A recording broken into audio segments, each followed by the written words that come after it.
Hello, everyone. My name is Michelle Mays, and I'm the co-founder of Champions for Philanthropy. We are so excited to present today's event and continue the conversation exploring how the new legislation surrounding name, image, and likeness might affect student athletes' ability to create social impact. At Champions for Philanthropy, we assist professional athletes and other influencers with their charitable endeavors. That's everything from managing an existing foundation to helping them start a nonprofit foundation. And because having a nonprofit isn't right for everyone, we also assist with creating various charitable projects and initiatives and connecting our clients with existing nonprofits. We like to help them develop a strategy for giving. And so today's topic is of particular interest to us. If you would like to learn more about our work, you can follow us on social media using the handle Champions for Philanthropy. And now I'll turn it over to my co-founder, Alicia Powell. Thank you, Michelle, and thank you all for joining us today. We are looking forward to more engaging conversation as we further explore the social impact of NIL. I have the honor of presenting our moderator for the discussion, Marissa Robinson. Marissa is currently Assistant Director of Leadership Development for the National Collegiate Athletic Association, also known as NCAA, where she is responsible for leading minority program initiatives, the NCAA Student Athlete Leadership Forum, and the D2, D3 Pathway Program. Prior to her current role, Marissa was an NCAA postgraduate intern in leadership development. She also was a top 30 nominee for the NCAA's Woman of the Year. During her time as an intern, she oversaw the DISC behavioral assessments and assisted on numerous programs impacting student athletes, coaches, and administrators. Marissa, you did an amazing job leading part one, and we are so pleased to have you join us as a moderator again today. Now I'll turn it over to you. Thank you. I really appreciate you all having me back, and I'm so excited to be back with you all to continue our conversation.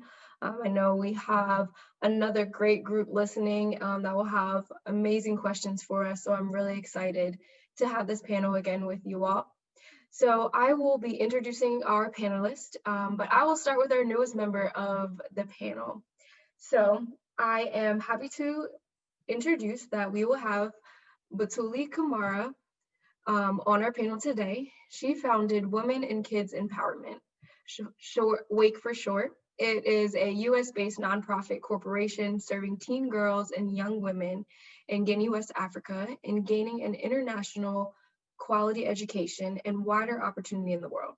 W.A.K.E represents an additional resource for Guinean girls to reach out to the world. She was a D1 basketball player at the University of Connecticut, and she is the 2020 Billie Jean King ESPY Award winner, author of A Basketball Game on Wake Street. Welcome, Batouly.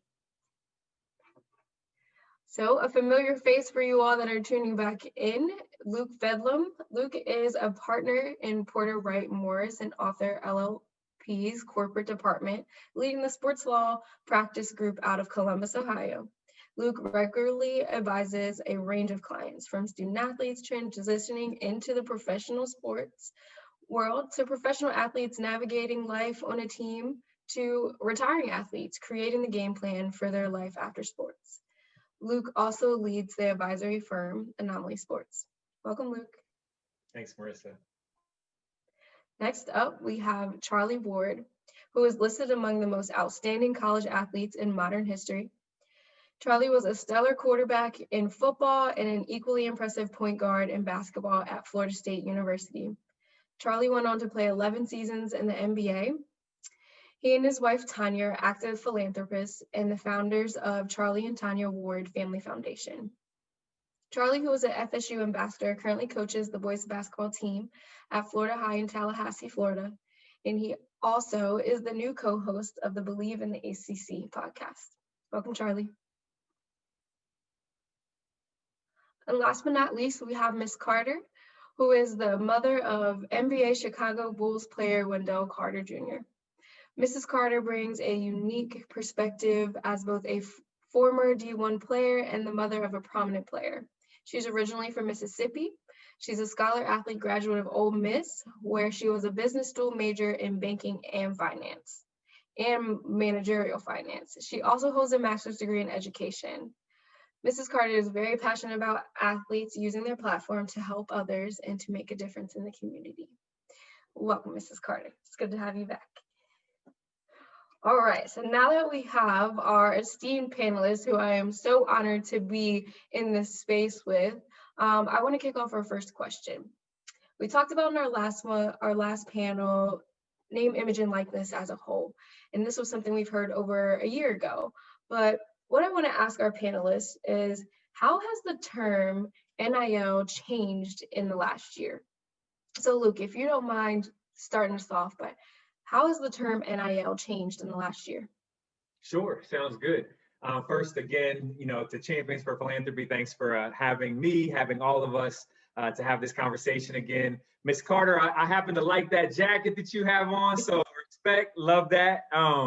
But no, getting back to business, so name, image, and likeness over the past year, I think about a year ago, maybe even a little bit more, especially as California was looking at its, Bill 206 and other states were evaluating name, image, and likeness. The conversation around NIL really was about this concept of elite athletes being able to get endorsement deals, right? And it was just this concept of, hey, if you're the star basketball player, star football player, you're going to be able to sign, these marketing deals. And the name, image, and likeness or NIL opportunities were going to be limited just to this elite few athletes. And I think over the past year, really over the past 6 to 8 months, especially as the working group for the NCAA kind of came back and it was public, their recommendations, people started to realize this is going to be a lot more than just the elite of the elite athletes having opportunities.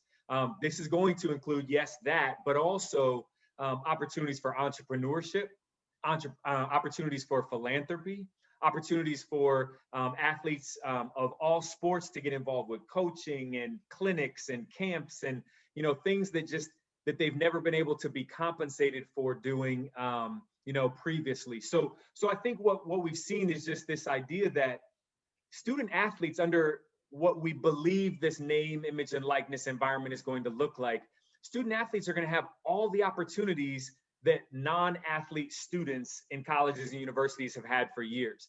And that is ways in which they can make an impact in their lives, make an impact, whether it's through business, philanthropy, or other engagements. And that's where I feel like the conversation has started to change.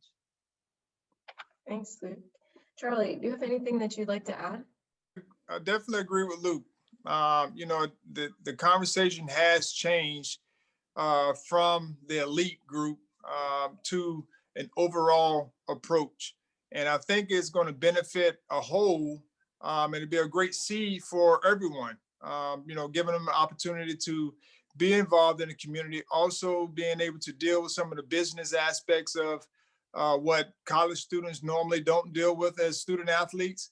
And just them being able to handle themselves and further their careers by I call them seeds or experiences that they'll be able to gain. Not so much, it just won't be as juniors and seniors. It could be a freshman coming in that can learn some great things that will help advance his career outside of just the sport itself. But being able to be on a team definitely gives you an avenue to be able to share your gifts, your talents outside of just the court or the field or the pool or whatever it may be. And this is just another way to make that happen. And then if you can be compensated for it, that's even better. Yeah, thank you. Batouly, would you like to add? I think they have done a great job of covering that. I agree. So we talked a little bit about in that as well, how you've encountered it, the shifts that you've seen to more philanthropic purposes. And a lot of athletes are going to use and are using NIL for good to help others. Can you all provide examples of athletes that you've seen recently leveraging NIL or their platform for philanthropic reasons? Well, Batouly comes to mind for me as someone. So I can't jump over that. I don't know, Batouly, if you want to talk about some of the things that you've been doing and the impact that you've been able to have. That was a great alley, You just threw it up. The first thing that comes to mind actually is some teammates or people that I know who have, the first thing they do once they leave college, we all know it, they run a basketball camp. And I've seen so many athletes do that. Their first, 2 months of graduating, they're going back home and they're doing what they would have done throughout their college experience. And that really hurts my heart because they know the impact they have when they come home for Christmas break, for December break, and they just want to get back to their communities. And for me, that was the same experience I had when I went to Guinea in 2017 as a first generation Guinean and started to do basketball camps. And through that, founded my organization, which I couldn't even put a name to it until 2019 for various reasons that we'll talk about later. But that was one of the biggest things, is doing global and international camps. And I was thankful that I had coaches who said, I'm not going to stop you from living your dreams, and doing it in a way where it was just me traveling. And so that was an interesting dynamic. But I would say there's so many other athletes, countless athletes. We all know it. They do their first camp as soon as they graduate, and the things that they do without their name to it. So just a huge shout out to those athletes as well who are leveraging their platforms. Yeah. And I would add on. So I think that's absolutely right. And I think that what we're going to see with name, image, and likeness changes is a lot more just ability, right? Ability to explore opportunities and ability to make an impact in ways that they haven't before. So when you think about this, right, and even as you think about philanthropy, athletes have, at the pro level, we work with athletes, and a lot of times, especially with like players who are just transitioning into the pro space, we tell them, you don't have to start a nonprofit right away. Take some time, relax, see how your life kind of evolves. And when there are issues that are meaningful to you, let's figure out ways for you to partner with those organizations. So now let's take that same mindset and that same model to the college level to say, don't feel the pressure that as now a college student who's also focused on class, who's also focused on their performance on the field, who may also be doing other name, image, and likeness opportunities, don't feel like there's this pressure now that I have to go start a nonprofit, right? You can still now, under these new rules, these athletes will be able to partner with organizations. So if cancer research is important to you, or diabetes is important to you, or heart health and things like that, now, athletes will be able to partner in ways to promote organizations that already exist doing that work. And so I think that's another aspect of philanthropy and engaging and giving back to the community that we're going to see under name, image, and likeness opportunities. Thanks, Luke. I think a lot of the examples that you just gave, well, all examples that you just gave, is how NIL can positively impact these athletes. However, we have to ask, where do you see NIL impacting the athletes in a negative way? But how can that be changed? What way can we make it so there's more positive impact than negative? I was just gonna say, that if we don't educate our athletes on what NIL, what branding really means, and what these opportunities really mean to them, and what the kind of impact they truly have in their community, and get them to understand that and take pride in it and own it, then it's going to just be out there in the wind. But if we need to educate them on this value and what it really means to be who they are, then I think we can make an impact that would kind of change things. Yes, definitely. And you broke up a little bit, but I think I made out of just really the education and making sure that these individuals understand the impact that they can, and how you summed it up there, the value of this. So thank you for that. Charlie, did you want to add anything? I'll take it a step further than just the athlete. I think it has to go beyond the athlete, meaning the family as well, because that can be another pressure or issue to the student athlete.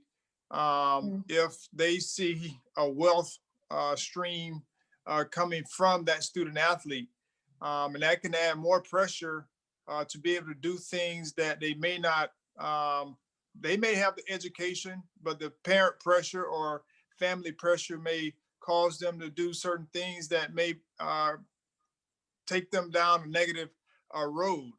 And so it's very important that everyone gets educated through the process, so that there aren't any pitfalls or issues that the student athlete who will take the brunt of it will have to face, once they decide they want to move on or it's time they graduate from college.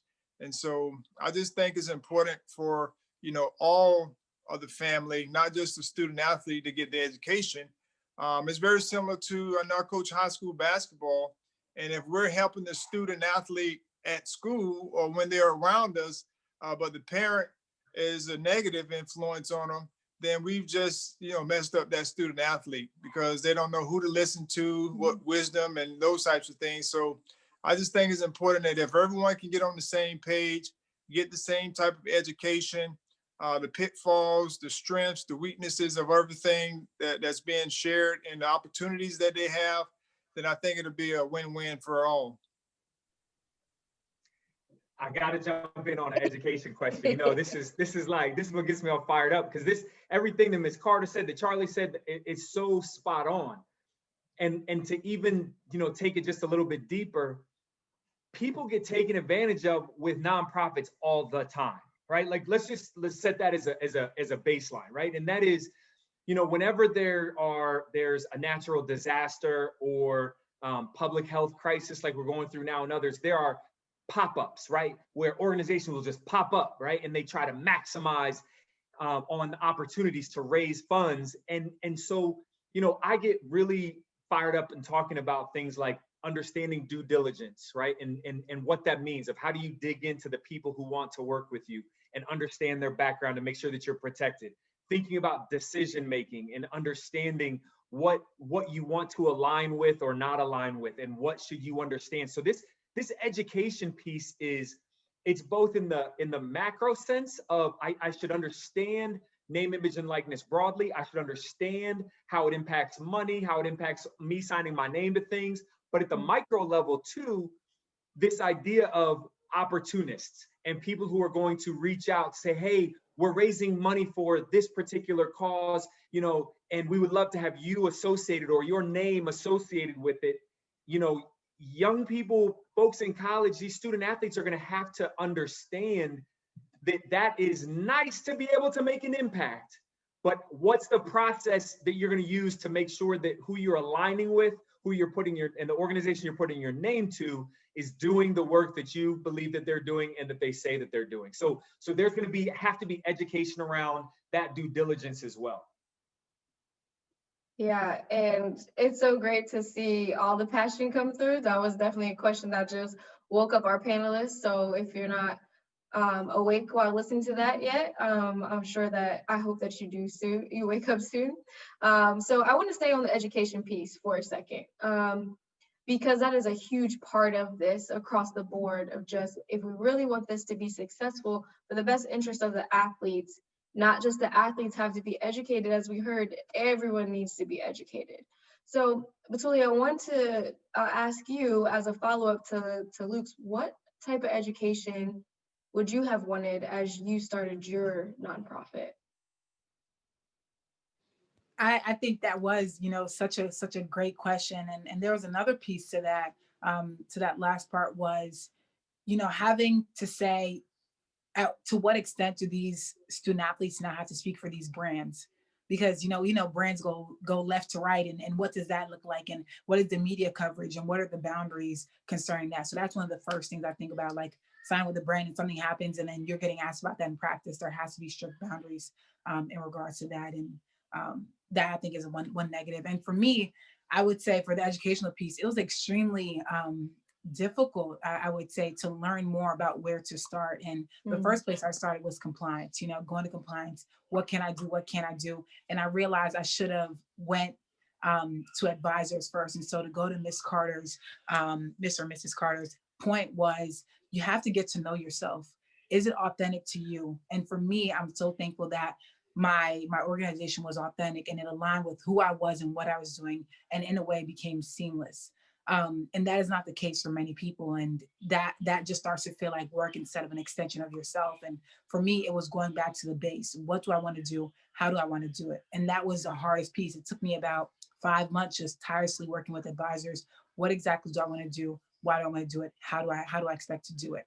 And I would say for that, being educated, and I had amazing advisors who really asked me tough questions and really led me in a great direction to then be able to present something to compliance, say, this is what I want to do.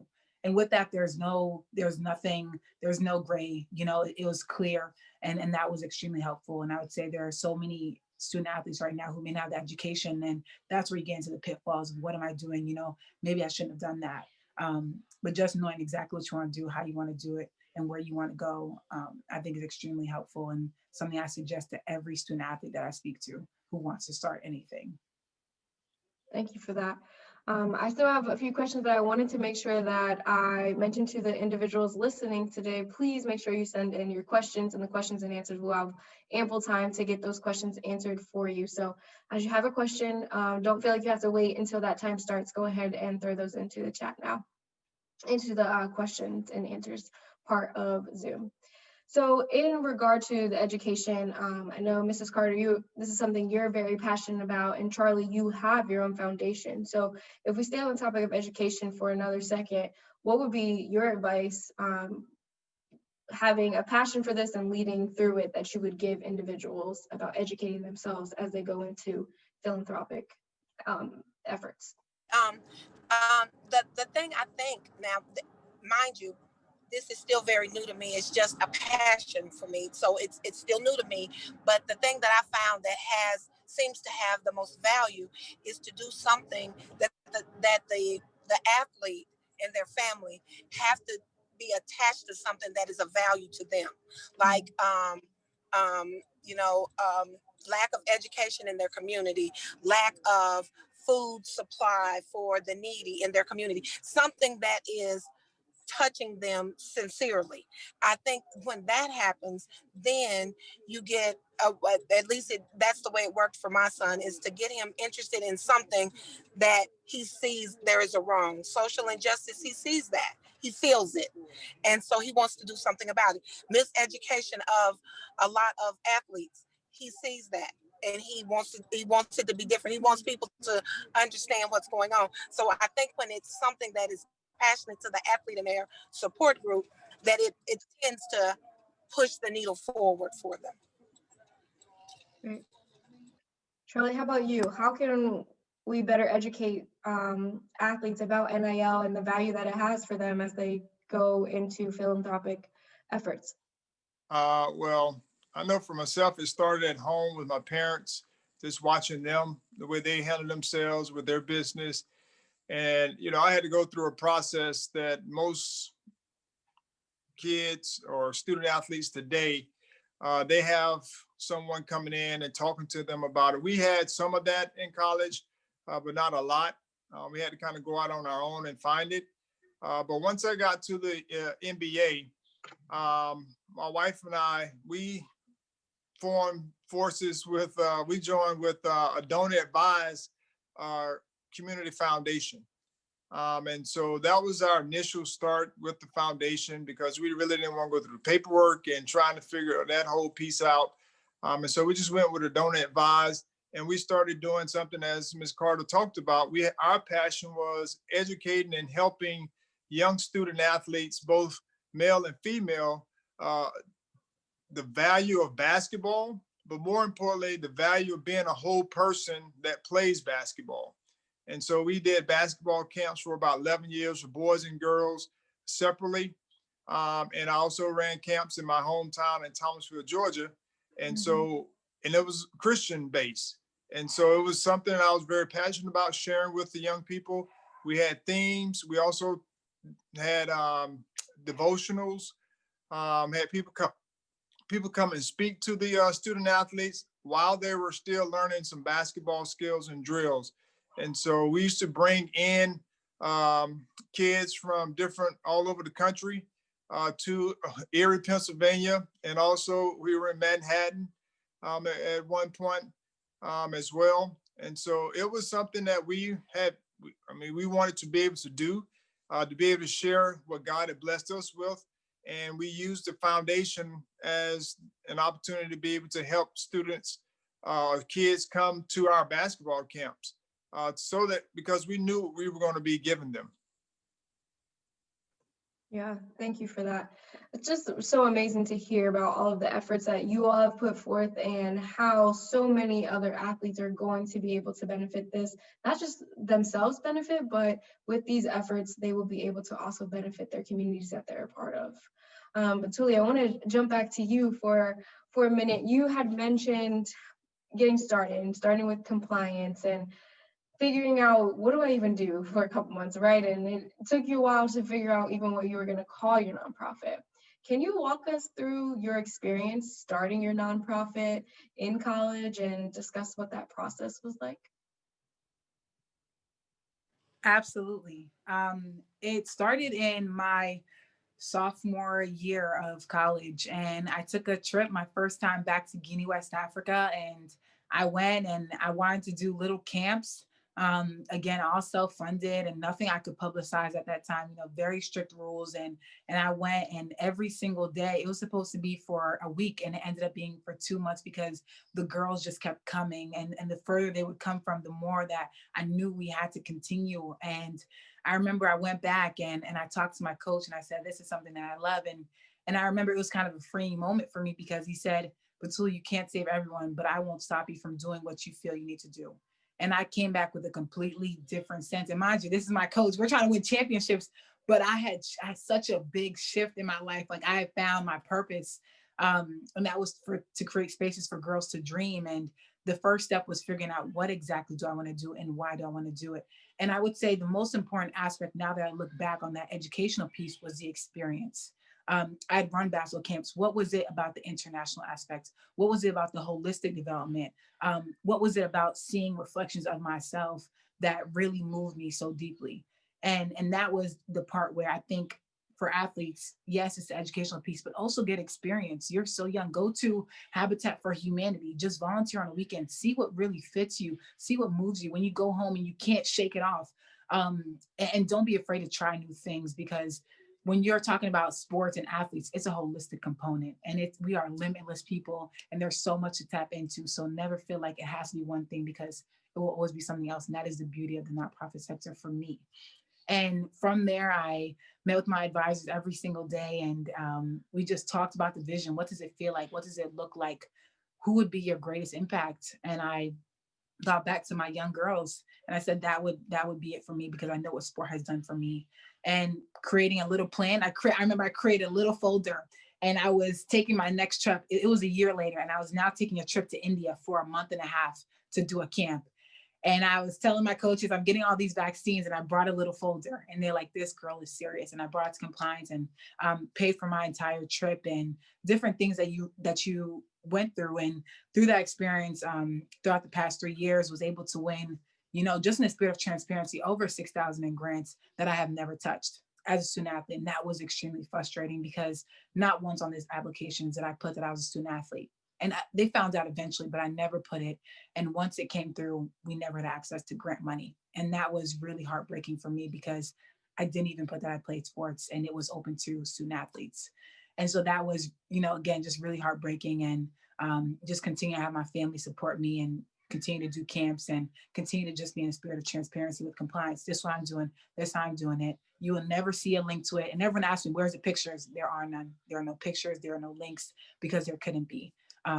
And it was straight family funded who knew the vision. And so thankful that, our first year out with the Billie Jean King, that was 10,000. I was like, God was just give me something bigger. And so that was kind of the process for me. So, I hope it can be so much easier for those who just have a fighting desire to do what feels right for them and for those who they want to serve. Yeah, so for clarification for our people listening, when you say you met with your advisors, who are you talking about? So Is first, like a board of directors for you, or elaborate a little bit. My academic advisor on campus, and the first was in student athletes. She was our academic counselor. So she knows all the student athletes, has been around forever and knows compliance, knows everything. And so was someone I really leaned heavily towards who understands kind of where we stood. That's great. I wanted to emphasize that a lot of the resources that you used were right on campus for you, right there for you. Yes, it was very family led and family funded, but you had support from those people around you, which is really imperative. So to follow up to that, how do you use your experience? And it doesn't have to be super elaborate, but how do you use your experience starting a nonprofit to help others who are facing challenges as they look to start theirs? I always ask them, what would you do if you could start it? What would it feel like? You can never rush a foundation, because on a strong foundation, you can build anything. And so I tell them, you can still volunteer. Is there an organization that does what you do? Reach out to them, see what they're doing. You can avoid the pitfalls. There's always time to grow and to experience more. So that's the first thing I really urge them to do. Go out and see if an organization is doing it, because it's not a competitive spirit. You just keep the wheel spinning where you see fit, in communities that need it. And so the first thing I tell them is go get experience, be on the ground, because you will learn so much through it, and continue to plan, because a strong foundation is so, so important, especially for this line of work. Thank you for that. And I hope y'all that are listening picked up your pen. Did you hear what she said? On a strong foundation, you can build anything. That's the tweet. That's it. That's right there. So many great things from that. Thank you for sharing your experience. So to the group, we've talked about different foundations that can be made. We talked about how NIL has changed and the shift from elite athletes and how they were going to be able to monetize from this, to how student athletes just being able to have the same opportunity as all students. But one thing that did come with that conversation is there's so many differences in what people can do with this and what they want to do with this. So since all athletes in NIL are different and they want to use it differently, how do we create a strategy that encompasses all the legalities for athletes in NIL? And I think this is the $1 million question. So this is being recorded, if you drop the gem, you solve the puzzle. But let's go to Luke. What do you think? How do we create a strategy to encompass all of this? Oh man, so I get the hard one, huh? So yeah, you can handle it. No problem. I mean, honestly, the hard answer is that I don't think you can. I think what you can create is what we're going to see with name, image, and likeness, the opportunity for student athletes to get involved in philanthropy in ways that they haven't before. But think about what we've talked about already, right? So we've talked about the idea of potentially partnering with an organization that already exists. We talked about Batouly starting her own kind of from the ground up. Ms. Carter talking about finding and thinking about what's important to you and building around that's important to you.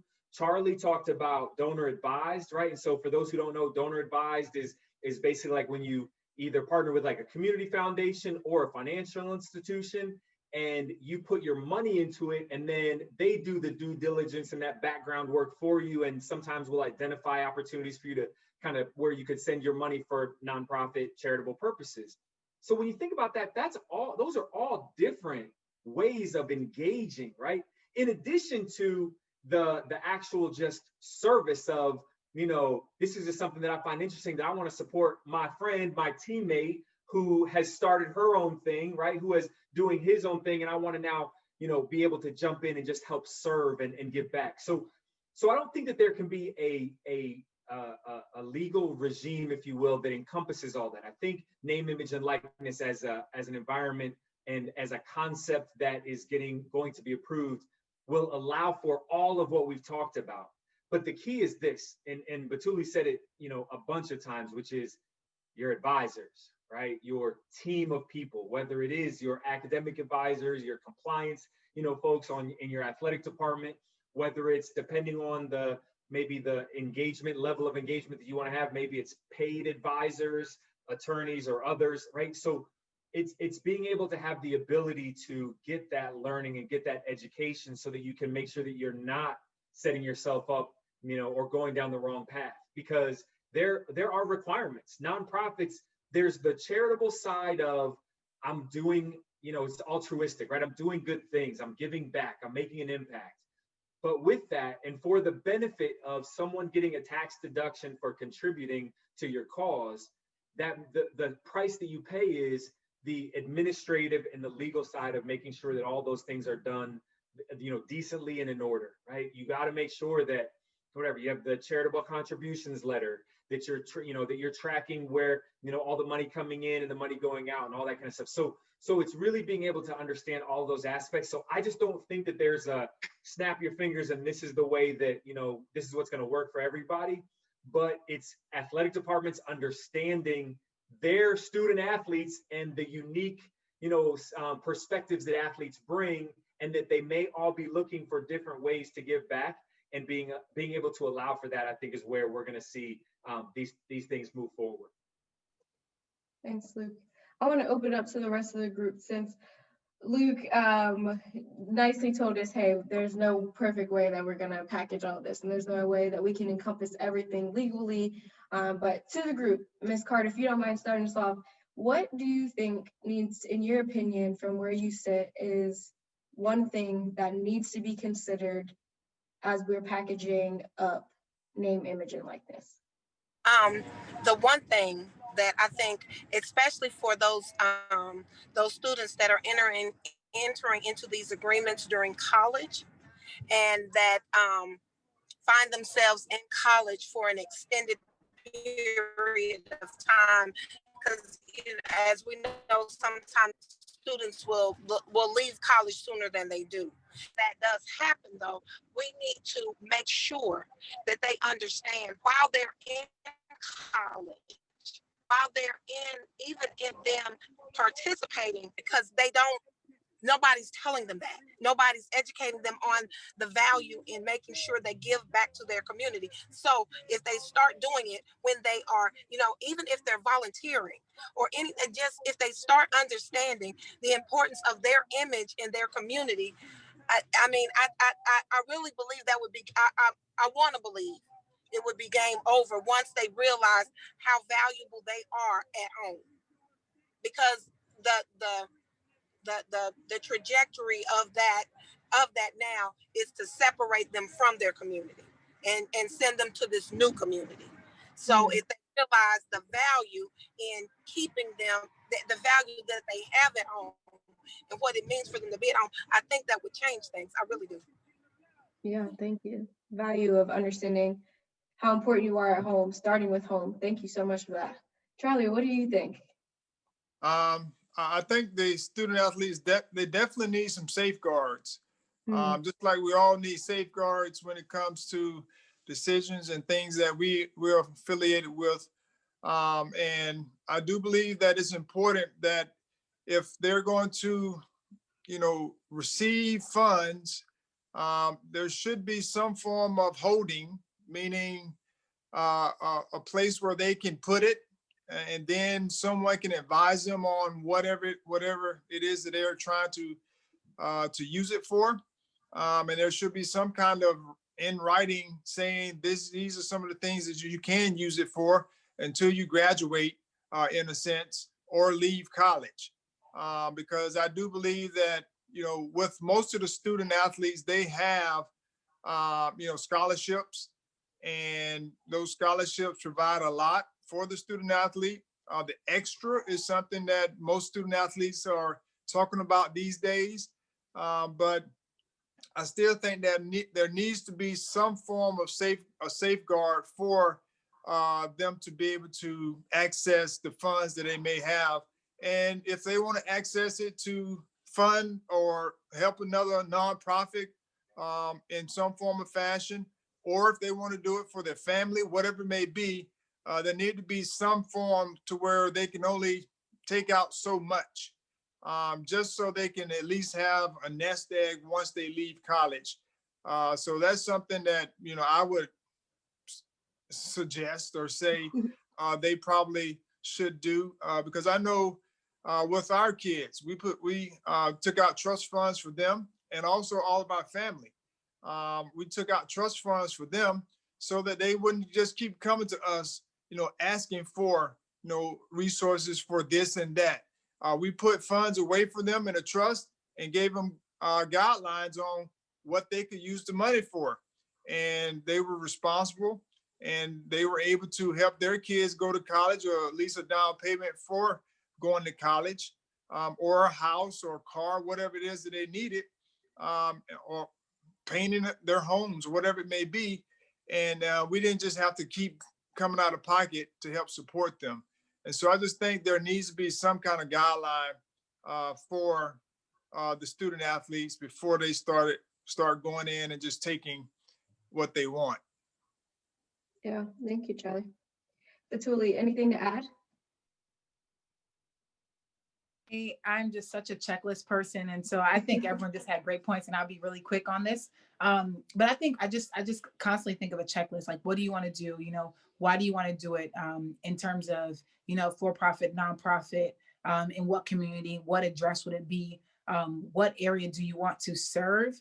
And then what is your timeline? Do you think you want to do this for 6 months, 1 year? You know, would this go into a fund? Do you want to get it immediately after the academic year? How much would you be able to get? So I kind of think just kind of a process of elimination is how I picture it, kind of through an application and through an advisor process of sitting down and getting maybe a financial advisor or somebody to come in, so everyone's on the same page. Is kind of how I envision a perfect strategy, but who knows? Thank you all. So we have some questions coming in from our listeners and our attendees today. So to start us off, the NIL is not in effect yet. They haven't voted on the legislation yet. However, what specific skills can athletic department staff work on with their student athletes now so that when this is passed, they'll be prepared to hit the ground running with a passion, whether that is a non-for-profit or not?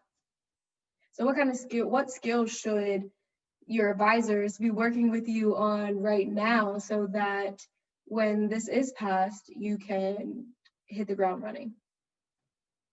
What do you all think? Anyone go?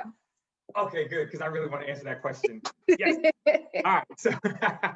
So listen, I think we know that name, image, and likeness changes are coming. So what is that? And we don't know all the specifics in terms of all the nuances of all the rules until they get voted on in January.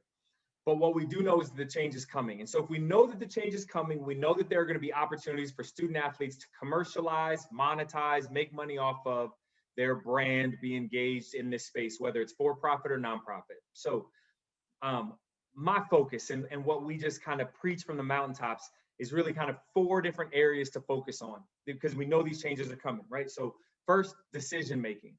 Helping student athletes with understanding how to make decisions outside of their sport, because we know athletes make split-second decisions in their sport, right? So how do we slow that down and have a process for that? Because name, image, and likeness, when opportunities start getting presented to you, that's going to be all about how do I make decisions to figure out what I'm going to do or not do, right? Due diligence, talked about that earlier, but what is it that's going to be, how am I going to understand these advisors who might want to work with me, opportunities that could get presented to me? You know, what's the process for even evaluating if I want to work with someone or not work with someone? How do I do due diligence on opportunities and on people, advisors, right? Then it's money. And Charlie, said it earlier, right? Understanding, I know that a lot of schools and most schools have started talking about financial literacy as part of their, programs, student athlete development programs. But now that name, image, and likeness is coming, you have to start understanding, what does financial management mean now that I have more coming in than just kind of my monthly stipend?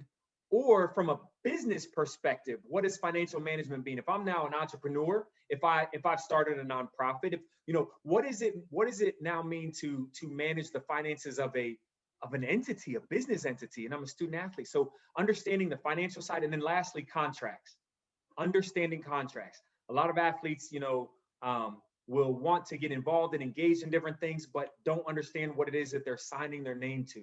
So understanding the various provisions of a contract, all of these topics are impactful no matter what the final regime is for name, image, and likeness, because there are skills that are going to be critically important for both while student athletes are in school, but then once they graduate and either go on and play professionally or in the case of most of them, go on, to work in the corporate world or wherever, their career takes them. But these are skills I think that all student athletes should be exposed to. And I think that the athletic departments across the country have a responsibility and an ethical obligation to prepare student athletes from an education perspective for what's to come. Thanks, Luke. I hope y'all felt that passion through your screen.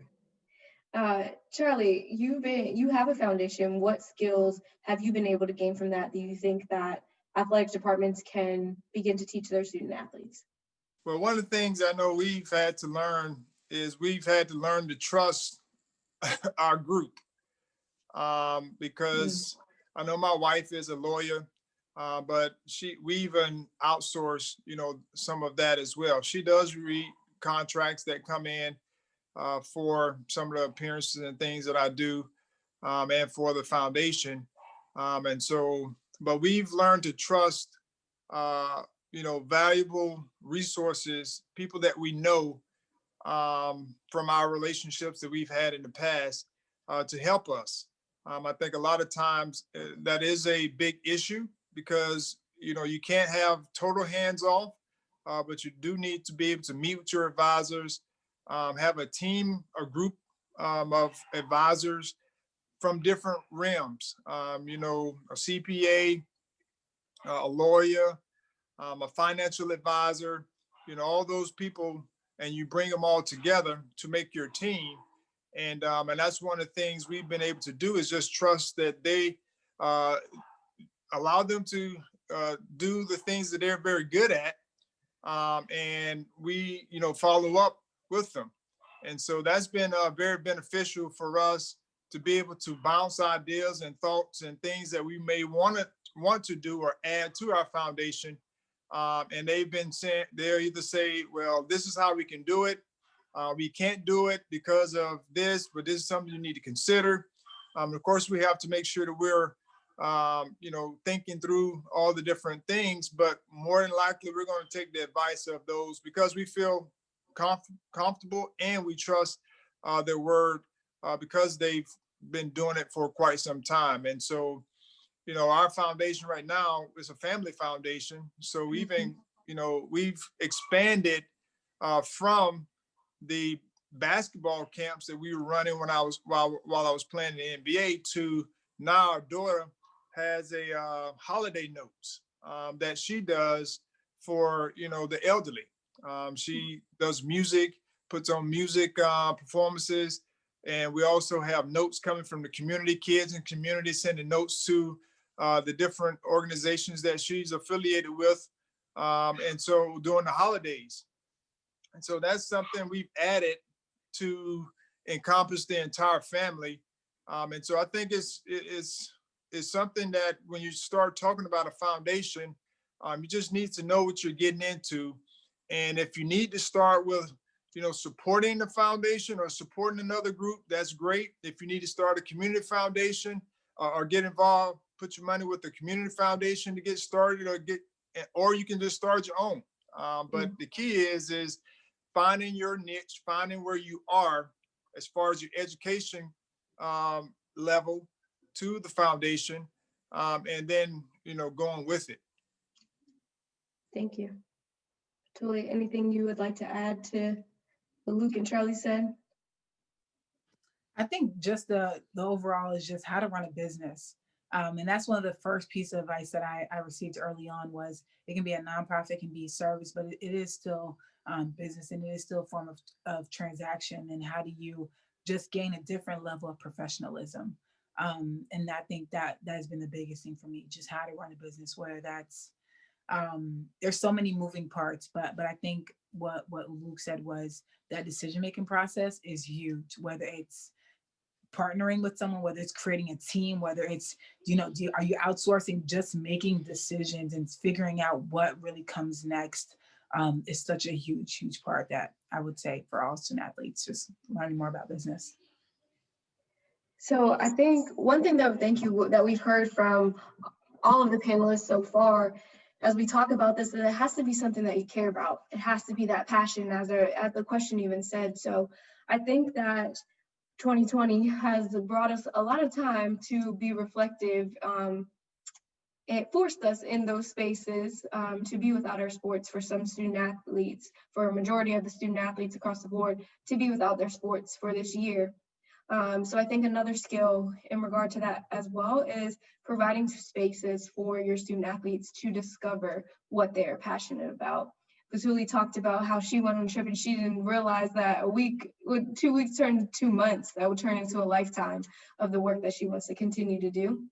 But she was given an opportunity for that self-exploration. So I think another skill set there is really continuing to encourage student athletes and athletes in general to find themselves and what they enjoy off the court, or what they can do with the court, right? Or outside of their respective playing surfaces. So with that, I want to ask Charlie and Batouly, you don't know what you don't know until you know, right? So what was with your foundation and with your nonprofit, what was one thing you didn't know until you knew? The importance of a contract. The painful importance of contracts. I'm like, you can just cancel it. You cannot cancel it. You cannot cancel that contract. I'll leave it at that. Thank you for that. Charlie? That's a very important point. You know, a contract, sometimes we see it and on the outside where people are getting out of contracts or people getting fired or whatever the case may be. There's always, you know, some legal battle that you have to fight. But I would say one of the things that, you know, we had to figure out was, you know, just how much, like sometimes there's different amounts of money that you can have to start a foundation. You have to keep in how much you have to spend every year, you know, and so there are different factors and those nuances that you have to understand and know before you start a foundation, because sometimes you don't know, and you may have 100,000 in the foundation now, and then you start giving out, and you're supposed to have 100,000 in there the whole time. And so I'm just using it as a number, but it's just important to know, you know, some of those fine points or nuances of, you know, the contract of starting a foundation. Yeah, I think it goes back to what you both said, goes back to Luke's list with the decision making, the due diligence. But really, when we get to the money and we get to the contract, like, what don't we know, and how can we set ourselves up for success? So, Luke, you mentioned at the beginning of the last question around skills is that, you know, changes are coming, but we don't know exactly what those are. What are some changes that you foresee maybe could be coming with NIL or even regulations that would come from that? Yeah, so I only have a few minutes left, so I'm going to give you the super fast, super condensed version of this. We know that athletes are going to be able to be compensated for the use of their name, image, and likeness.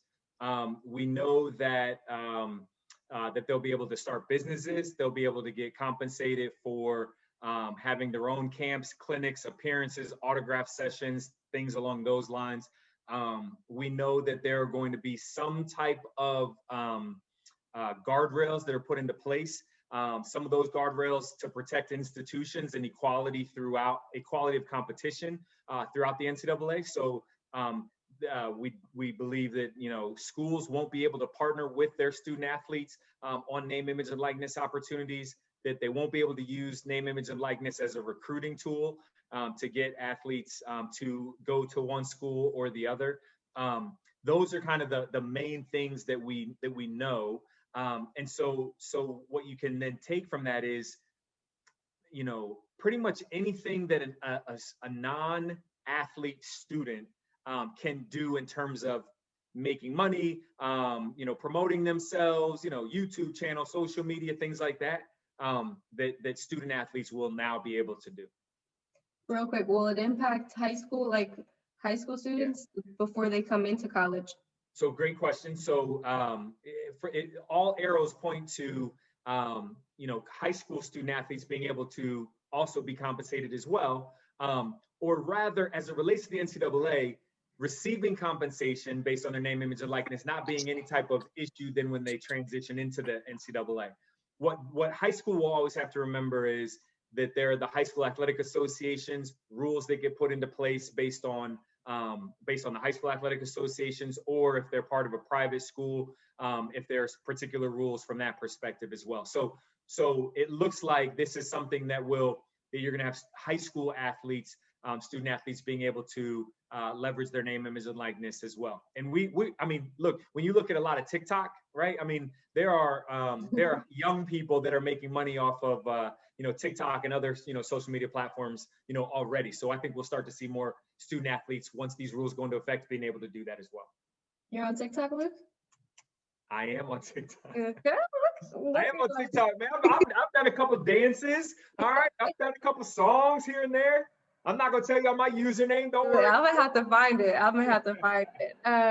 So to wrap us up, I want to ask all of you, Charlie. I don't know if you want to start us off before you look like you're about to get on the road, and I don't want to impact that. But what advice would you give to young athletes who are looking to find optimal ways to use their NIL for social good? Experience, even if it's not a financial deal, just the experience to be able to gain to move forward. And then secondly, the education component, get as much education on things that Luke talked about, making choices, decisions, talking to your advisors, financial literacy. All those things are very, very important when it comes to your NIL, and then you have to leverage the resources that you may have, you may be able to gain, because once you leave, it may not be that easy to be able to leverage some of those resources. But while you're there, you should develop some relationships that could be long-term partnerships. Thank you. Appreciate it. Mrs. Carter, what advice would you give? I would definitely, I think I keep going in the same lane. Once these kids understand their value and understand the importance of who they are, I just don't think they really get the whole, the total picture of how valuable they are to their community, their families, because there's just so many other distractions. And if that were to be the main focus, I think they could see and understand how giving back is integral to the survival. That's okay that you stay in the same lane. You're on brand. I like it. Luke, how about you? Listen, y'all already know education is my thing. So I'll take it just a little step further on the nuance. I think that athletic departments have a responsibility to provide education to student athletes that is real world and practical. What I'll say to take it a step further is athletes. If I'm talking directly to the athletes, I'm saying this is your time to be curious, to want to dig in more. Ms. Carter mentioned it earlier about thinking about what's important to you, thinking about who you are as you develop who you are, like thinking about how you can engage in that space. There's so much information. The access to information we have just through our phones and the internet and all that stuff, it's so different now than it was 15 years ago, 20 years ago. So taking the opportunity to dig in and teach yourself, learn, get exposed to all these different areas of entrepreneurship, of philanthropy, right? Of understanding contracts, things that when you start to think about what's important to you and who you are, you're going to get hungrier and hungrier. And that's what entrepreneurs do. And so you just got to take that by the reins and make sure that you're not just waiting on collecting a check and trying to do some deals, that you're saying, how can I be this business owner? How can I prepare myself to be a CEO for what's to come? That's what I think, from my opinion, that's the hands-on approach that athletes should take. Thanks, Luke. And Batouly? I'm just listening to what everyone said, such great points. And the first, there are two things quickly. There is so much power to email. Hi, my name is XYZ. I play for XYZ and I want to learn. Literally there. And it's such a short timeline for you to say that. Use it wisely. But so many people are open to working and helping you. Just with, hi, my name is XYZ. I play for here. How can I grow in this area? So many people want to help. And the second thing is an exercise we actually did at an organization.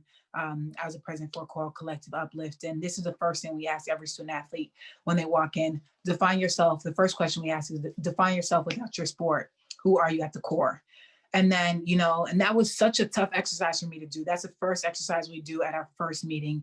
And people are like, what do you mean? It's like, you're a great brother. You're a great sister. You may be a great cook. You're a great singer.